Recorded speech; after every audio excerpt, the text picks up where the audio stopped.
Cette vidéo est la suite de notre formation développement d'applications ou de projets en utilisant Django Framework basé sur le langage Python.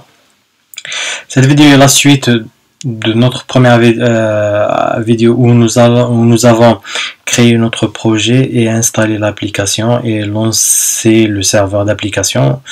Et on va continuer maintenant par la création d'autres fonctionnalités sur notre projet. Donc, on va ouvrir le projet en utilisant un éditeur de texte. Pour ma part, j'utilise Visual Studio Code, car je pense que c'est parmi les meilleurs éditeurs de texte. Donc, on utilise Visual Studio Code, File, Open, et on sélectionne le dossier qui contient notre application. Donc, Desktop SI, voilà, Open. Donc voilà, on verra ici l'architecture de notre application. Donc on a le dossier SI, le dossier ENV qui contient notre environnement virtuel et source qui contient notre projet. Donc vous remarquez ici que j'ai renommé le dossier tuto global en source pour faire la distinction entre le dossier global de l'application et l'application de base de notre projet. Donc on parcourt rapidement les fichiers qui existent à l'intérieur du dossier tuto. Donc le premier fichier, le fichier le plus important, c'est settings.py qui contient tous les réglages et toutes les configurations de notre application, de notre projet. On a cette partie installed apps qui contient un certain ensemble d'applications du package par défaut de Django, donc contrib, admin, etc. Toutes ces applications sont des black box fournis par Django pour des besoins bien spécifiques qu'on utilise dans les majorités de nos projets. Donc, et aussi on a la section databases qui va contenir la configuration de la base de données. Pour notre projet, on va utiliser DB SQLite, donc une base de données SQLite, et on verra par la suite la connectivité avec d'autres types de bases de données, MySQL, Oracle, et Postgres, etc. Voilà. Un autre fichier important, c'est URLs qui va contenir les chemins et les paths de l'application et le dossier WSGI pour le rendu de l'application. Voilà.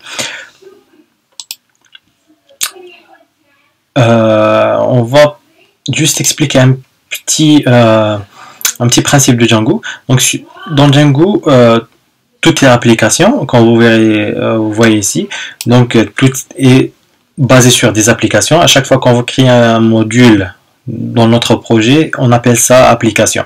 Donc ces applications sont indépendantes mais interconnectées entre elles, qui vont permettre de faire un certain nombre de fonctionnalités coordonnées.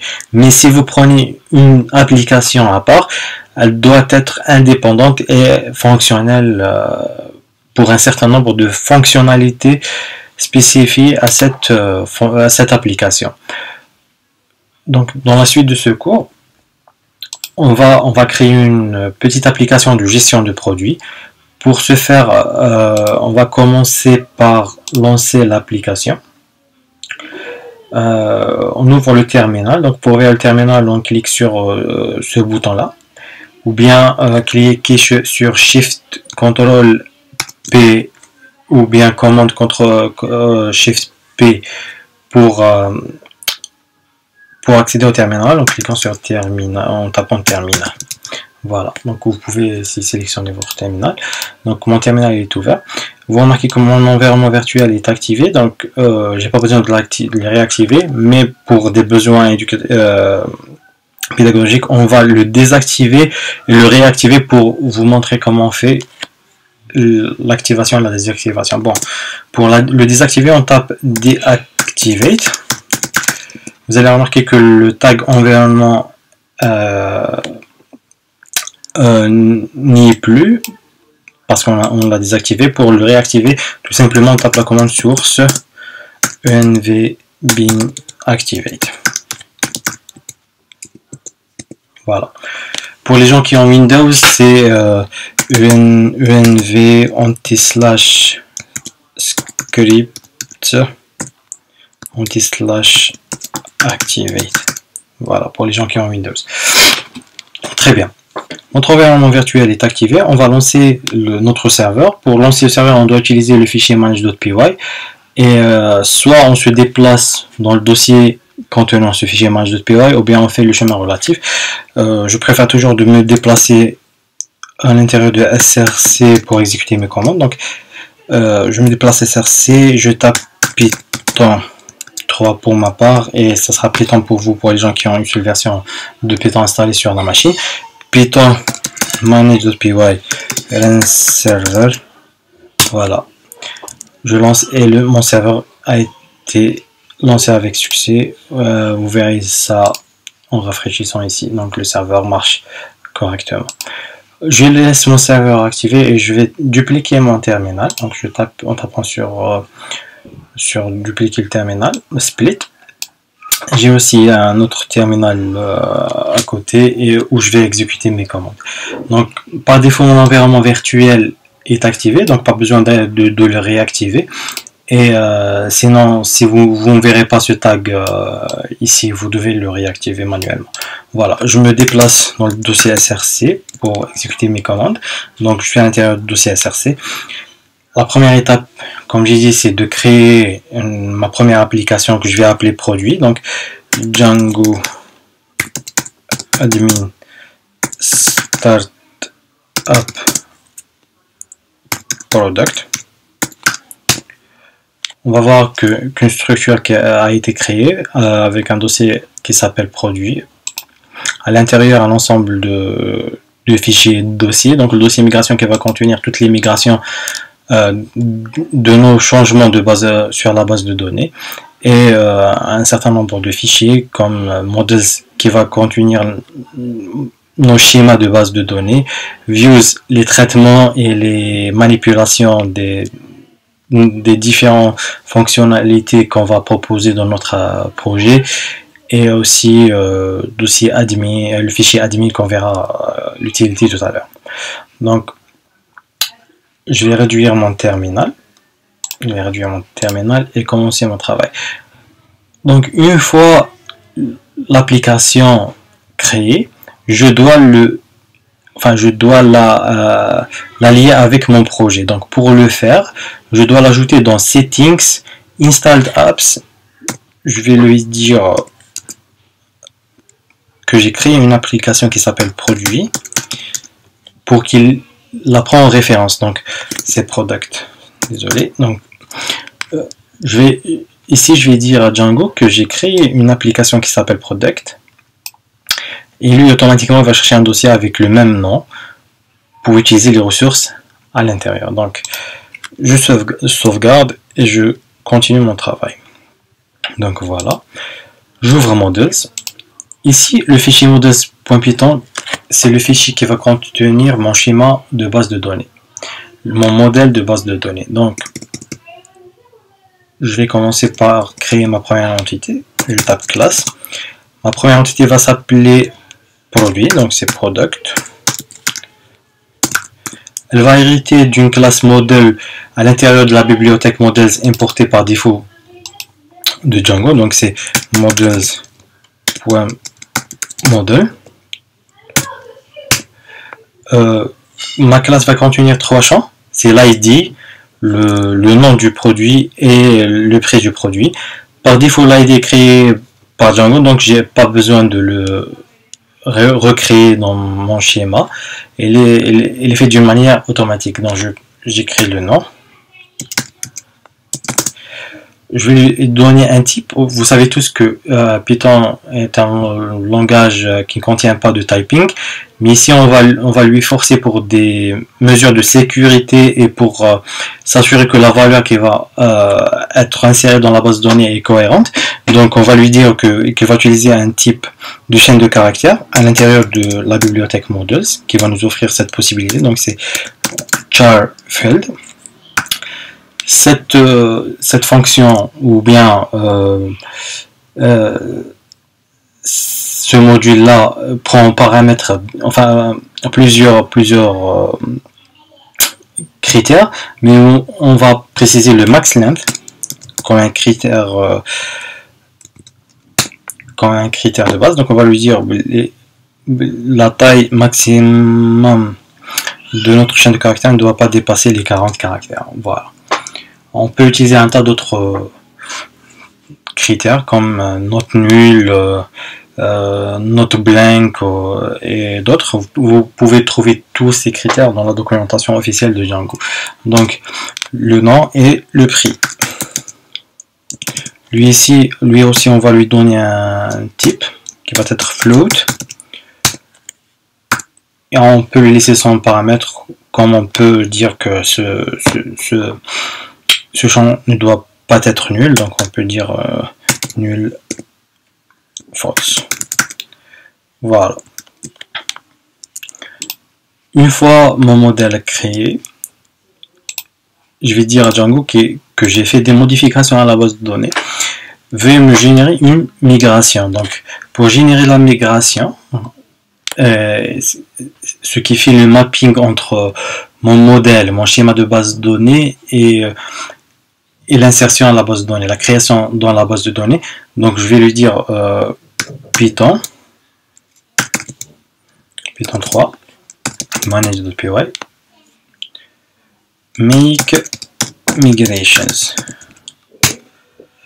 Vous allez voir ici que une migration a été créée et contenue dans ce dossier là, donc c'est 00 initial. On va l'ouvrir pour voir, juste pour voir l'intérieur, enfin le contenu de cette migration.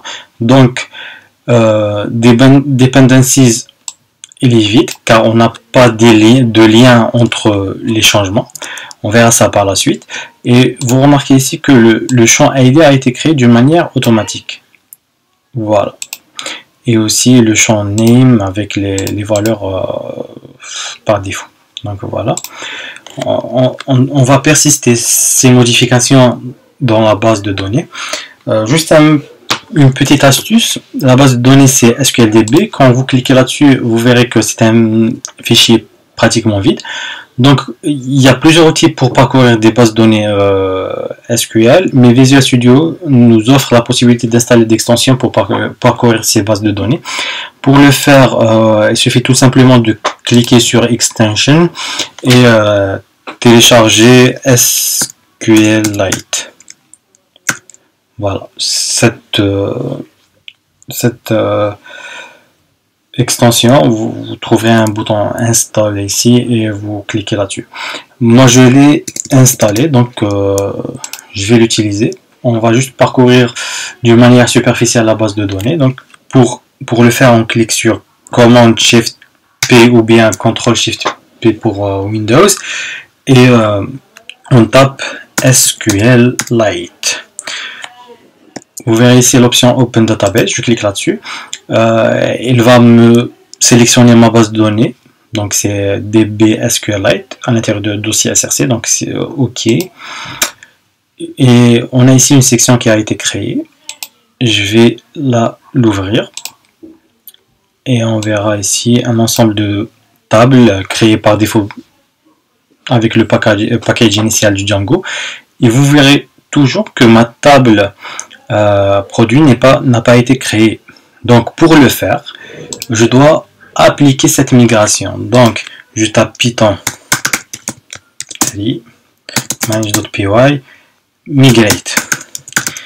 La commande migrate, elle va parcourir toutes les migrations existantes de notre projet et choisir les migrations qui n'ont pas été appliquées et elle les applique. Donc je tape Entrée, vous verrez Applying Product. Donc ici on verra que elle a appliqué la migration. Si je actualise, vous verrez ma table product créée. Donc pour voir le contenu de la table, il suffit de cliquer sur ce triangle. Vous verrez ma table vide parce qu'on n'a pas d'instance pour le moment. Donc voilà. Ici c'est l'architecture de ma table. Très bien. Donc, ma table a été créée, mon modèle marche correctement, donc on passe à la suite.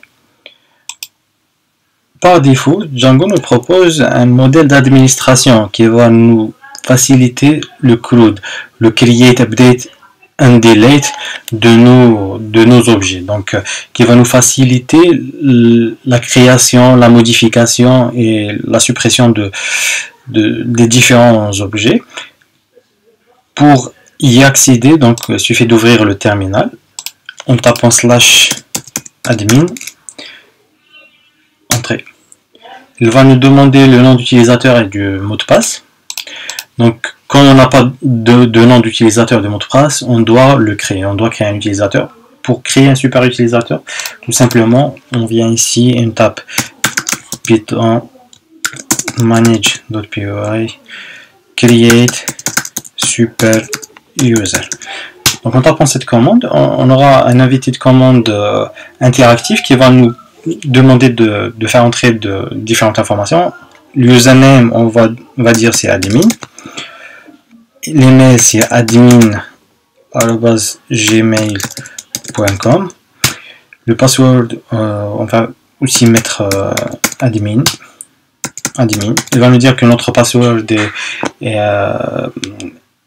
n'est pas sécurisé, mais on est au courant de ça, donc on accepte, c'est OK. Vous verrez ici super user created successfully. Pour confirmer la création d'utilisateur, tout simplement, on peut accéder à partir de ces modules-là. Donc on verra ici que notre utilisateur a été créé, le password a été crypté pour des mesures de sécurité et les différentes informations de notre utilisateur par défaut. Voilà. Donc je vais réouvrir et je tape admin. Voilà. Je me connecte et j'aurai ici une interface de gestion.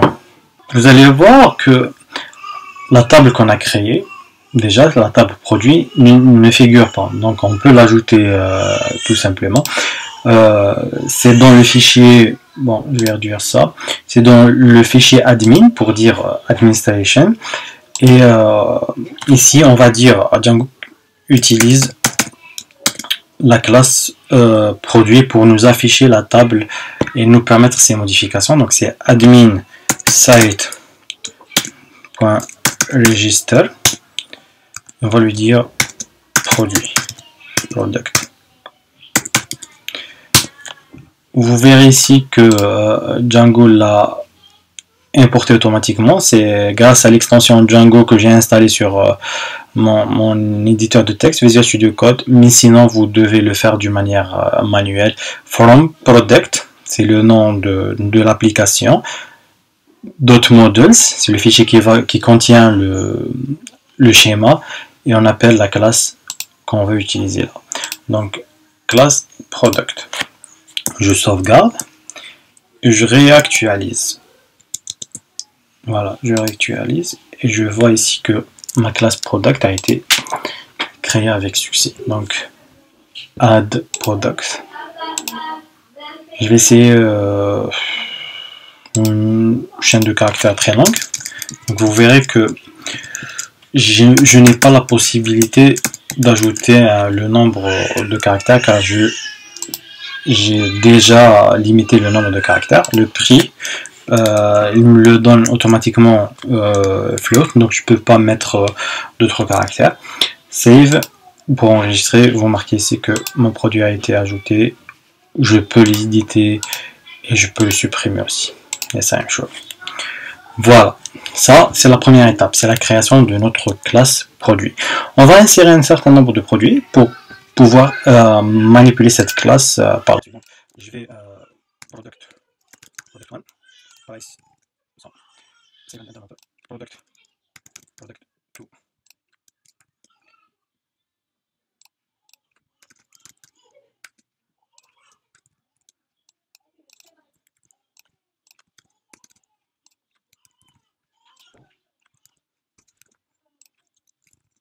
Voilà, donc on a inséré 5 produits et on va essayer de les manipuler par la suite. Donc très bien, on revient à notre éditeur de texte.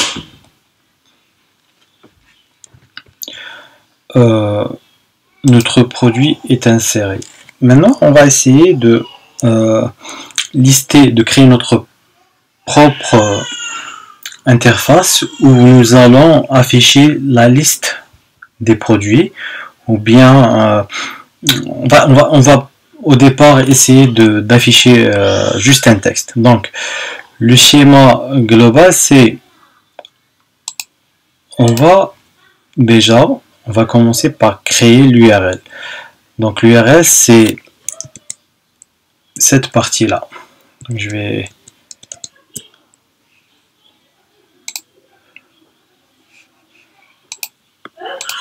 Donc, l'URL, c'est cette partie-là. Donc, notre URL par défaut, c'est slash.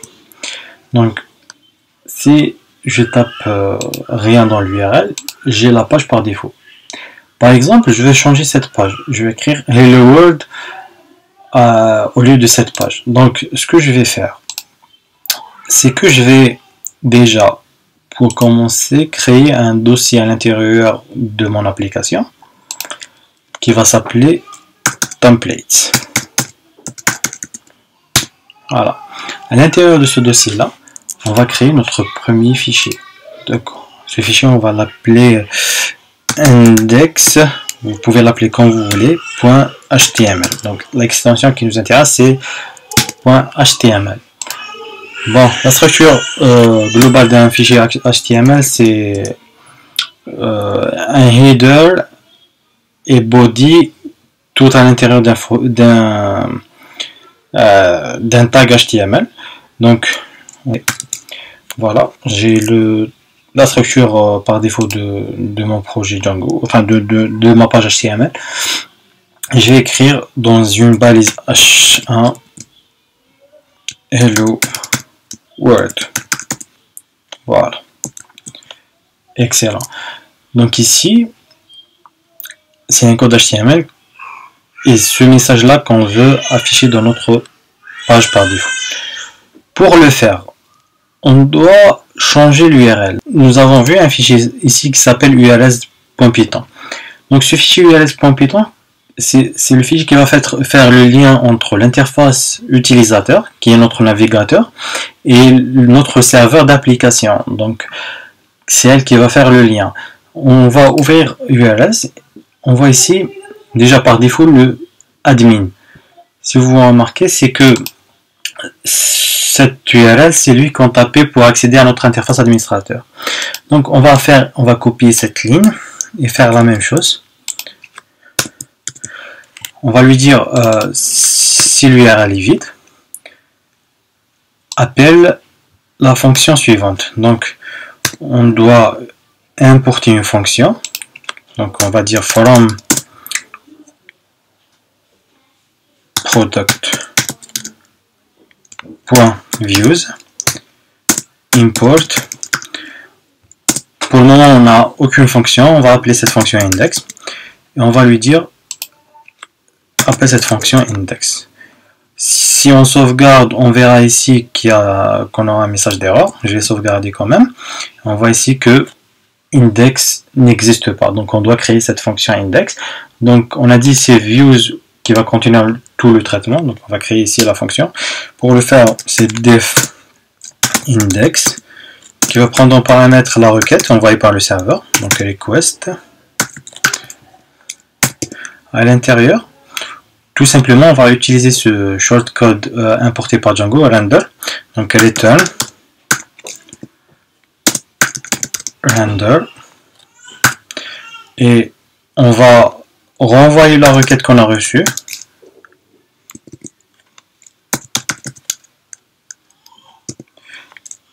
Et on va lui dire renvoie la page HTML qu'on a créée déjà. Donc c'est index.html.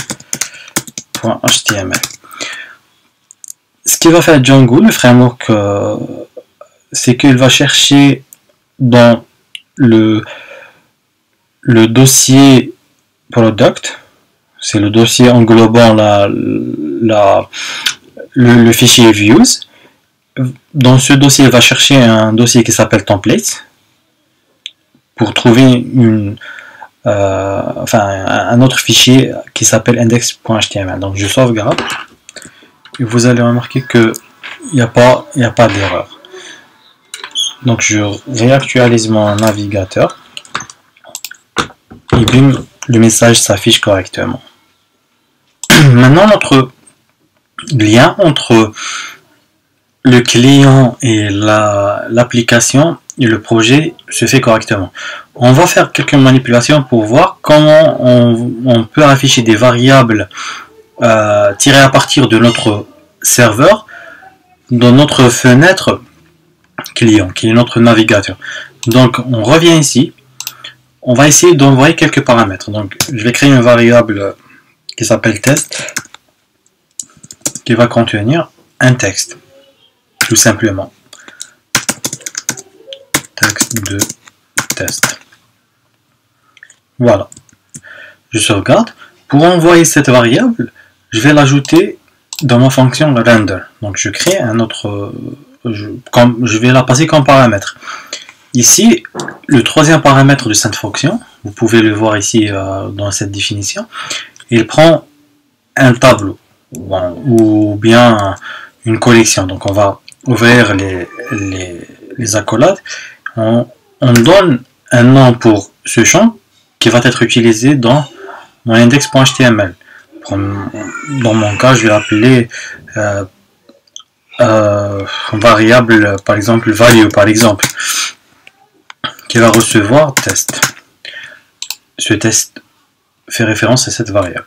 Donc, comme je pouvais tout simplement écrire le texte en entier ici, mais c'est juste pour faire cette manipulation. De ma variable test dans ma page HTML, index.html, donc je vais essayer de récupérer le contenu de la valeur value. Donc je vais créer un tag h2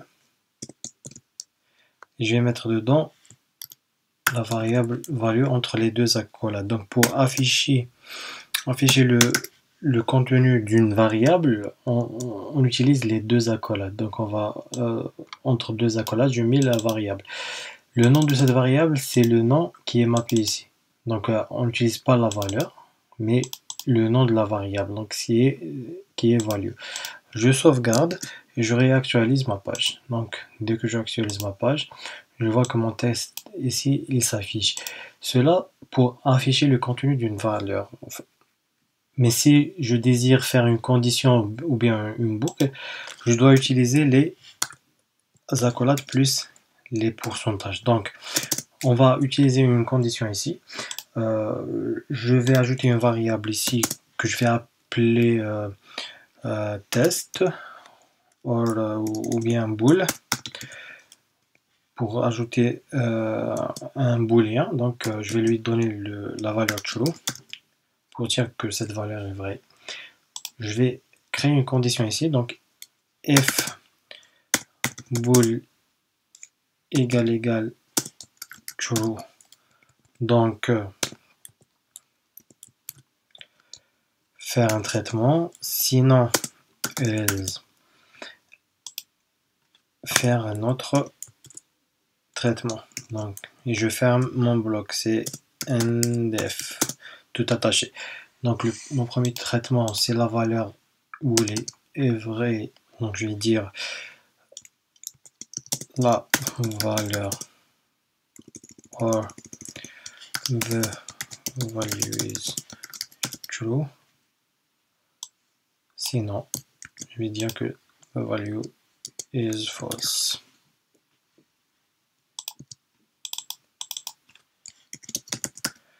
Donc, si je réactualise ma page, je vais voir the value is true. Pourquoi? Parce que la valeur de ma variable bool, c'est true. Si je change ça en false, je vais voir que mon texte se change et la valeur is false. Donc, pour afficher le texte, c'est juste pour afficher le texte, donc je le mets entre les deux accolades, mais si j'ai un traitement à faire, des conditions ou bien une boucle, je mets l'accolade plus le pourcentage. Je peux aussi mettre cette valeur à l'intérieur du tag, le plus normalement possible, et même imbriquer des traitements à l'intérieur. Donc c'est juste pour afficher ça. On peut exécuter ça et voir comme la valeur est fausse, donc je peux pas la voir, mais si je change la valeur en true, je verrai mes changements. Donc value is true, un texte de test. Donc c'est le texte là. C'est de même pour une boucle qu'on verra par la suite. On peut juste ouvrir un bloc avec des pourcentages et on fait for item in list, donc pour chaque élément de la liste, et on ferme à la fin notre boucle avec end for tout attaché. On verra ça dans la prochaine vidéo. Nous allons interroger notre base de données, nous allons interroger notre modèle pour afficher les différents produits qu'on a insérés, et aussi on verra comment on peut insérer et faire nos propres vues. Donc c'est tout pour aujourd'hui. Si vous avez des questions, vous pouvez les écrire en commentaire. D'accord, merci.